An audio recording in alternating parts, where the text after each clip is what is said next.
Arbor solution हे तसं आम्ही गेल्या 12-14 वर्षापासून वापरतो.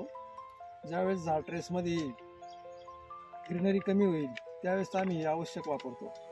आर्बर सोल्युशनमध्ये बऱ्याच प्रकारचे न्यूट्रियन्स आहे. त्याबरोबर NPK जातं, सूक्ष्म अन्नद्रव्य जातं, दुय्यम अन्नद्रव्य जातं. सर्व पोषक तत्व गेल्यामुळे झाड एकदम हेल्दी तयार होते.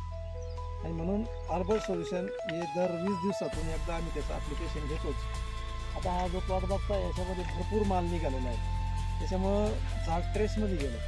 गेल्या 1 महिन्यापासून आम्ही हे आर्बरचं वापरलं नव्हतं. आता काल आम्ही परवा त्याचं ॲप्लिकेशन केलं, एकरी 5 किलो. कारण शिमला मिरचीचं लागवड घन पद्धतीने असते, झाडांची संख्या जास्त असते, त्याच्यामुळे एकरी याचं प्रमाण थोडं जास्तच द्यावं असा आमचा अनुभव आहे.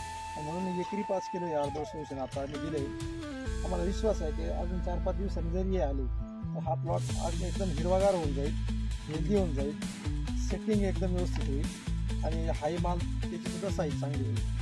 असं आर्बर सोल्युशन हे शेती क्षेत्रातील एक जादूच आहे असं आम्हाला वाटतं. आपणही हे वापरायला हरकत नाही. धन्यवाद.